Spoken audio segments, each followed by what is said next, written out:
নমস্কার, ইনসিগনিফিকেন্ট ডায়েরিতে স্বাগত। হাতে কলমে জবা গাছের বনসাই আমরা শিখব। গাছটাকে কীরকমভাবে বনসাই করতে হয় সেইটা আপনাদের সামনে আজকে তুলে ধরছি। এই রকম একটা গোল টব, এই গোল টব নেওয়া হলো। এই রকম ধরনের জল যাতে বেরিয়ে যায় এই রকম ধরনের ফুটোটাকে ঢাকা দিয়ে দেওয়া হলো। তলায় এই গ্র্যাভেলসগুলো দিয়ে দিলে জলটা যাতে, সামনে বর্ষাকাল আর বনসাই তৈরি করার ক্ষেত্রে এইরকম গ্র্যাভেলস দেওয়াটা খুব জরুরি। এবার চলে আসি যে এটার মধ্যে অলরেডি মাটি মেশানো ছিল, তার সাথে এই অল্প গ্র্যাভেলসটাকেও নিয়ে নিচ্ছি। এটা মিক্সড সার, যাতে ভার্মি এবং অন্যান্য আছে, এটাকে ভালো মতনভাবে মিশিয়ে নিচ্ছি। মিশিয়ে নেওয়ার পর যে যতটা মাটি আছে সেই অনুযায়ী এটাকে করতে হবে, ওই জন্য এটাকে ভালো করে মিশিয়ে নেওয়া হলো। এবং পুরনো যদি কিছু থাকে, কারণ শহরাঞ্চলে করতে গেলে আপনার মাটির একটা সমস্যা থাকবেই, মাটি অতটা পরিমাণে পাওয়া যায় না। সেই কারণের জন্যে এইভাবে আপনাকে বনসাইয়ের মাটিটাকে মিশিয়ে নিতে হয়। মিশিয়ে নিয়ে এই যে কাজটা সেটাকে করা সম্ভব। এই জায়গায় মিশিয়ে নিলাম। মিশিয়ে নেওয়ার পর এবার যে কাজটা সেটা হচ্ছে যে এই টবটা প্রথমে দেখবো যে এই টবটা বেরিয়ে আসতে পারছে কি না। যদি হয় তাহলে এই গ্রো ব্যাগটাকে বাঁচানো সম্ভব হবে। একবার চেষ্টা করে দেখা হোক, কারণ জল এটাতে দিইনি, শুকনো করেই রেখেছি। যদি বের করে নেওয়া সম্ভব হয় তাহলে ভালো, অন্যথায় এটাকে কেটে নেব। এই ব্যাপারটা অনেকের ক্ষেত্রেই হয়, আপনারা খেয়াল করে দেখবেন যে এরকম ব্যাপারটা হয়ে থাকে। এটাকে আস্তে আস্তে যদি টানা হয়, তলায় চাপ দিয়ে, এই যে যেভাবে চাপ দিচ্ছি এভাবে টেনে আস্তে আস্তে টানলে পুরোপুরিভাবেই চলে আসে। সেক্ষেত্রে গ্রো ব্যাগটা অপরিবর্তিত থাকে। তো এটা হয়ে যাবার পর একে ঠিক মিডিল করে অল্প একটু তলায় এই মাটি, সার দেওয়া মেশানো যে মাটি, সেটা দিয়ে দিলাম। দিয়ে দেওয়ার পর এখন দেখছি যে এই যেটুকখানি আছে একে এইভাবে রেখে অল্প করেই এর চারপাশে এই যে মাটিটা রয়েছে সেটা এরপর ধুয়ে একটু অন্য পদ্ধতিতে করবো। এটা ধুয়ে যাতে এটা কিন্তু এয়ার বাবল যাতে না থাকে সেই দিকে আপনাদের নজর রাখাটা জরুরি।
এবার মাঝখানে রাখার পর যে কাজটা সেটা হচ্ছে জল দিয়ে দেওয়া।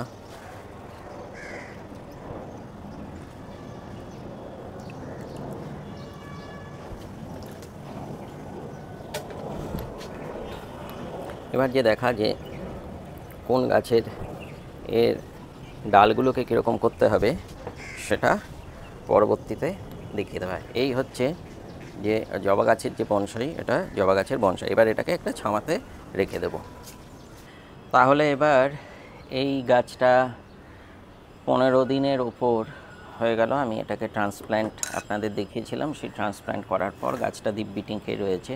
এখন যে কাজটা করব সেটা হচ্ছে যে ডালগুলোকে, যে বনসাই বলেছিলাম, সেই ডালগুলোকে বনসাইয়ের মতন করে দেওয়ার জন্য যে কাজ, সেই কাজটা করব। এই ডালটা একটু যেহেতু মোটা রয়েছে, ওই জন্য একটু মোটা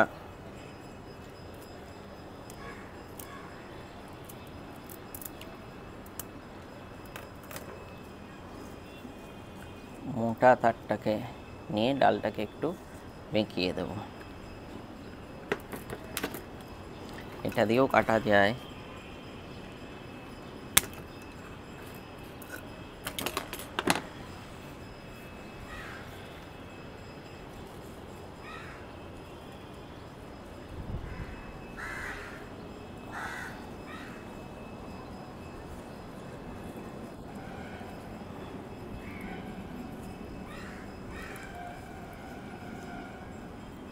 অযথা যে ডালগুলো রয়েছে সেই ডালগুলো এরপর আস্তে আস্তে কেটে সরিয়ে দেব। আগে এটাকে শেপটা কেমন আসছে দেখে নেব। দেখে নেওয়ার পর অযথা যে ডালগুলো রয়েছে সেই ডালগুলোকে ছেঁটে দেবো। এবং এটা বর্ষাকাল যেহেতু, সেই জন্যে অসুবিধে কিছু হবে না।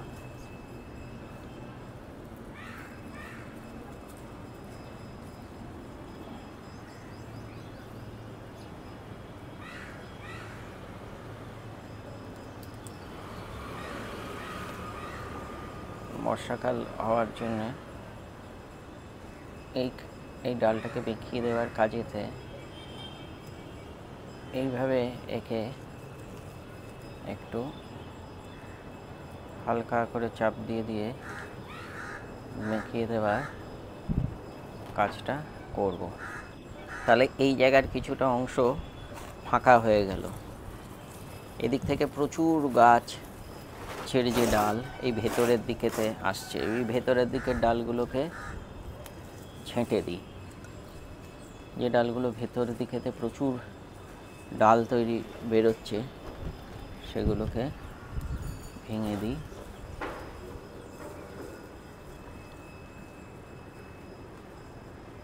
যে এইখান থেকে বেরোচ্ছে, এটাকে এখন রেখে দিই। এটা সামনের দিকেতে এগিয়ে যাবে।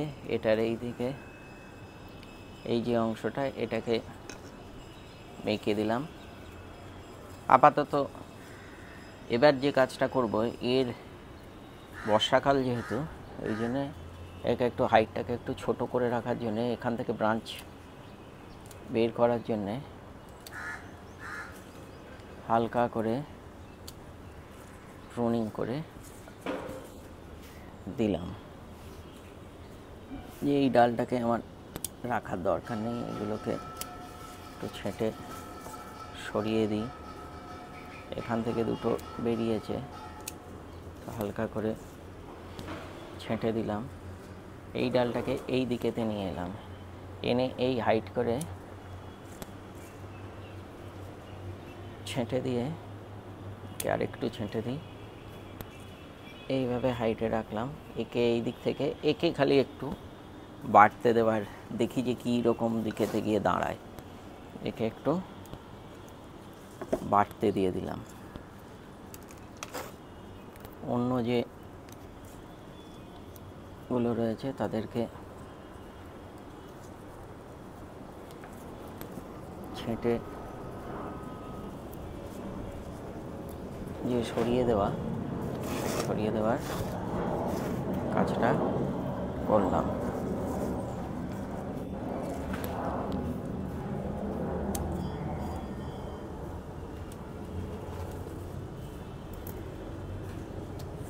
আর লক্ষ্য করলাম যে কিছু পাতায় একটু হলুদ ছিটে ছিটে দাগ পড়েছে, তো সেগুলোকেও তো ছেঁটে সরিয়ে দিলাম। কেন এটা করতে হয়, যে এতে গাছের এনার্জিটা ওকে বাঁচাবার জন্যে, বুড়ো পাতাকে বাঁচাবার জন্যই বেশি ওর এনার্জিটা চলে যায়, সেটা যাতে না যায় সেই জন্যে এটা করলাম। এটাকে একটু পরিষ্কার করে সরিয়ে দিয়ে এবার নেক্সট যেটা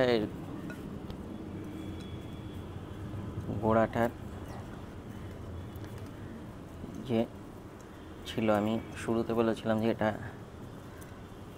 বনসাই, সুতরাং বনসাইয়ের মতন যে লুক আসার জন্যে এর গোড়াটাকে এবার আস্তে আস্তে এর গোড়ার একটু প্রাচীন বৃক্ষ এই ভাবটাকে আনতে হবে। এই জন্যে একে একটু সরিয়ে দিলাম, এর মাটিগুলো করে সরিয়ে দেওয়ার পর এবার যেটা করব সেটা দেখে নিন। অন্য জিনিসগুলোকে আমি একটু সরিয়ে রাখছি।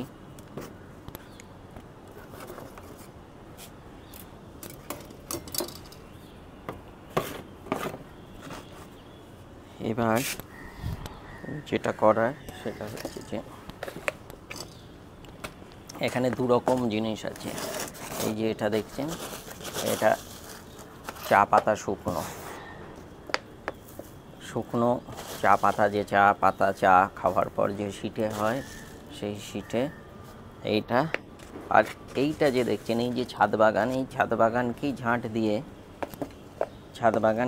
দিয়ে যে বালি মাটি বিভিন্ন যে জিনিস, এটা প্রচণ্ড উপকারী কিন্তু। এবং এই ছাদের মধ্যে অনেক রকম, যখন বৃষ্টি হয় অনেক রকম কিন্তু পার্টিকেলস আমরা জানি না, সেগুলো কিন্তু এর সাথে এসে পড়ে, বৃষ্টির জলের সাথে এসে পড়ে। তো সেইগুলো কোথায় যায়? সেগুলো তো থাকে বিভিন্ন ধরনের মিনারেলসও, কিন্তু এই যে বিশ্ব মহাকাশ, আকাশ বাতাস, এই সব কিছু, এই সব মিলিয়ে কিন্তু যে এই পরিবেশ, সেখান থেকে কিন্তু প্রচুর জিনিস এসে পড়ে। তো আমরা কি করছি, এইটা করার পর এর গোড়ায় এই সার মাটিটা যেটা করলাম, এই সার মাটিটা দিয়ে দিলাম। কেন দিলাম না, এই যে ছাঁটা ঠাঁটা এইসব বেঁকানো টেকানো যে কাজগুলো যেগুলো করলাম, এই স্ট্রেসটা যাতে একটু রিডিউস হয়, সেই কারণের জন্যে একে এরকম মতন হবে। এবার এইটা করার পর এই দিকের ডাল, এই ডালটা সোজাভাবে রয়েছে, এই ডালটার মাথাটাও কেটে দিয়েছি, এই দিক থেকে এসেছে। এই ডালটা ঘুরে একটু অন্যরকম মতনভাবে রয়েছে, ওই ডালকে করতে গেলে এই ডালটার সরিয়ে দিলাম। অযথা এক কাঁড়ি ডাল রেখে কোনো দেখতে গাছটা অন্যরকম হতে থাকবে, সেই জন্য এক কাঁড়ি ডাল রাখার কোনো মানেই হয় না। যে ডালটাকে রাখলে দেখতে সুন্দর বলে মনে হবে সেই ডালটাকেই শুধু রাখবো। এই দিক থেকে একটা ব্রাঞ্চ বেরিয়েছে, এইখান থেকে আবার আর একটা বেরিয়েছে, তো এটাকে মনে হচ্ছে যে এই ব্রাঞ্চটা, এই যে ছোটো এই দিকেতে একটা ব্রাঞ্চ, এটাকে সরিয়ে দিলাম, দিয়ে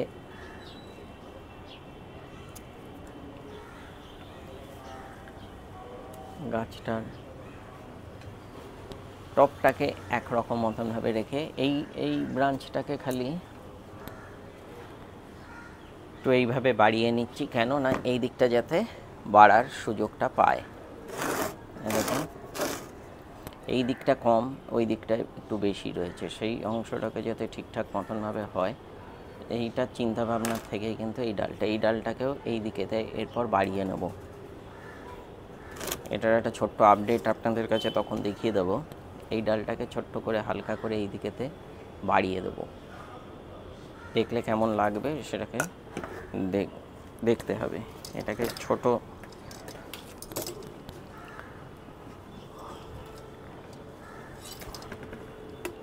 এই ছোট ডালটাকে এই দিকেতে একটু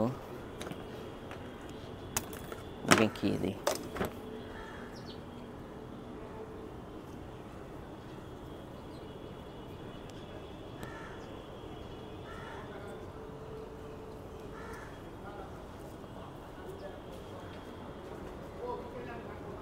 এইখান থেকে আস্তে করে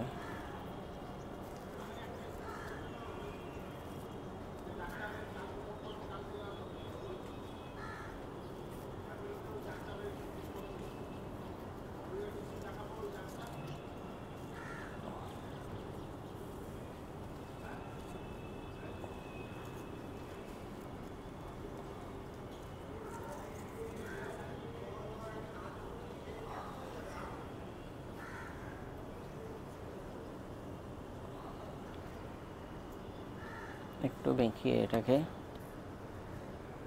রেখে দিই, দেখা যাক কেমন লাগে।